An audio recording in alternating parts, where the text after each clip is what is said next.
First Voyage Around the World by Antonio Pigafetta. In the Filipino point of view, the claim that the Spaniards discovered the Philippines is misplaced, since civilizations were already existing at that time. The colonizer came. It is important to note that the accounts of Pigafetta were written in foreign perspective. The account of Pigafetta is the single most important source about the voyage of circumnavigation.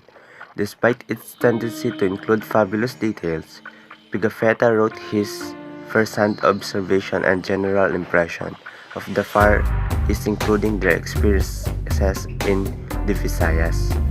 Magellan's voyage is important because it was the first to circumnavigate the globe and led to the formation of the international date line. I learned the reason why Ferdinand Magellan was competent to carry out his voyage was to find a position where he could find abundant spices that are extremely scarce in their place. According to my research, he also proved that the world is round, that he could also reach the east by the west route. It became clearer to me that Ferdinand Magellan expedition had greatly helped in the discovery of new lands, including the Philippines. He also one of the reasons for the spread of Christianity and hinders the spread and growth of Islam in our country. Mga Gunita ng Himagsikan by Emilio Aguinaldo. Mga Gunita ng Himagsikan is the memoir of Emilio Aguinaldo written based on a diary he kept, several documents he preserved, the family lore he gathered from his elders. Aguinaldo was one of the family members of the Katipunan and belonged to the Magdalo faction. He led numerous attacks and won victories against the Spaniards in the Cavite province. After the death of Bonifacio, he assumed total leadership of the revolution. One of the most important lessons I have learned in this discussion is to recall events during the time of the Spaniards. There was controversy then as to who really was the previous president of our country where the uprising took place. During this time, the Filipino mindset is gradually awakening and we will learn to fight for something, especially our peace. This allows us to grasp how great their struggles were during the colonial era to the point that they desire was nothing more than independence. Other than that, the document highlights the experiences and aspirations of Emilio Aguinaldo. The understanding we give to his persona becomes relevant in knowing what kind of a Filipino leader he was.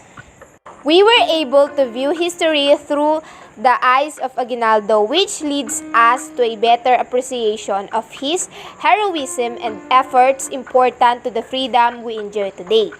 Mga Gunita ng Himagsikan was an exciting to read, but more than the thrill it offered was another motivation for me to keep on working hard for my dreams. After all, success comes from perseverance and persistence, which are both qualities shown by Filipino revolutionaries.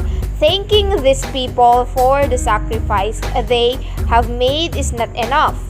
We must sacrifice ourselves too, that we may be able to preserve and protect his independence, which we have achieved because of the blood shed by our fellow Filipinos in the past. Philippine Cartoons Political Caricatures of the American Era by Alfred McCoy. Philippine Cartoons is a compilation of 377 editorial cartoons and caricatures made by various Filipino artists that tackle the situation during the American occupation in the Philippines, date from 1900 to 1941. Each individual caricatures recorded national attitude towards the coming of the American, as well as the changing Moroccan times. Some of the cartoons present the condition of Filipino farmers on the hands of American tenants who self-owned the lands of the laborers and imposed invariable and unjust taxes on them. The cartoons also compared the job situation of a Filipino and an American by portraying unequal salaries despite having the same nature of work. which highlighted racial discrimination in terms of work condition, wages, job opportunities, and career positions.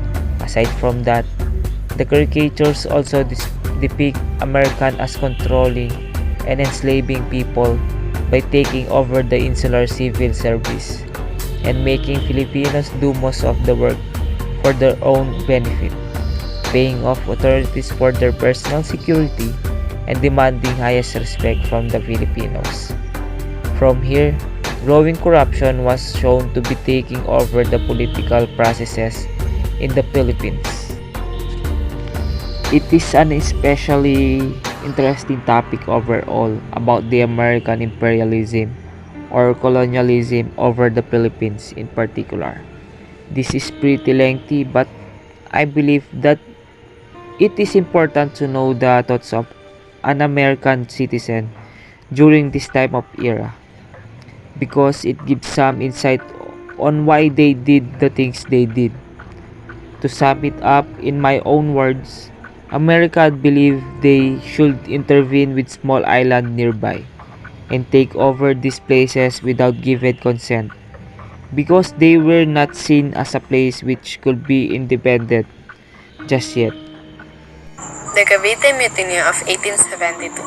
The mutiny was quickly crushed, but the Spanish regime, under the reactionary governor Rafael Desierto, magnified the incident and used it as an excuse to clamp down on those Filipinos who had been calling for governmental reform.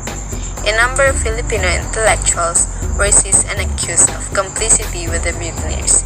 After a brief trial, three priests, Jose Burgos, Jacinto Zamora, and Mariano Gomez, were publicly executed. The three subsequently became martyrs to the cause of Philippine independence. As a current Filipino citizen, I do believe that the significance of the Cavite in modern times lies in our own sense of nationalism. These uprisings and movements serve as one of the first uprisings of Filipinos against Spanish repression. Even though they know that Spain would have more forces, they still fought until their end, resulting in the deaths of three priests, Burgos, Gomez, and Zamora. The mutiny and the repression that follows created a new generation that aimed to kick out Spain. When the Norte Americanos came, Spain was only in control of a few cities and Manila. By losing to the Norte Americanos, the Castilians saved their necks from Pinoy bolos. I do believe that their execution is unjustifiable since I also believe the Spanish side of the whole story is false. These events are used as a source of inspiration and caution for us Filipinos who would like to express our own opinion against the government and other organizations that are mistreating our country and countrymen. We must know when how to voice out our opinions effectively and safely since we might also be falsely accused like the three priests during that era. To sum it all up, I do believe that the Cavite Mutiny is relevant in the current society due to its effects on our beliefs, morals, and rights. Jose Rizal's retraction. One of Rizal's notable characteristics is his sense of nationalism, that endured all throughout his life. He is against the Spaniards' rule and he will do anything to make sure that all the Filipinos will share the same thought. With that, the Filipino will establish their own sense of nationalism and will most probably take on the same side against the Spaniards. Even if Rizal was suffering from a lot of emotional tragedies, he was still focused on sacrificing himself for the nation. However, just like a normal human being, Rizal has his own flaws and this could lead him turning his back on some of his principles. An example is the retraction of his stand against the Catholic Church.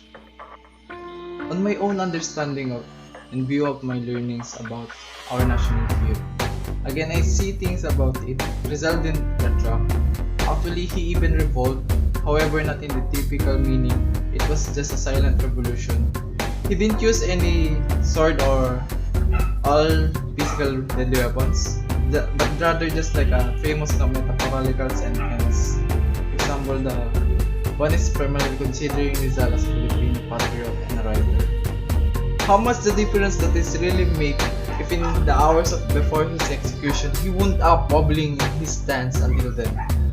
Would it somehow invalidate Noli Me Tangere? Does it alter our perception of his life as a student in Spain, a scholar in Europe, or an excelling Dapitan? In his nationalistic editing of Morgas' Successos rendered suspect, if more than just a decade later he changed up his mind about his spiritual affairs.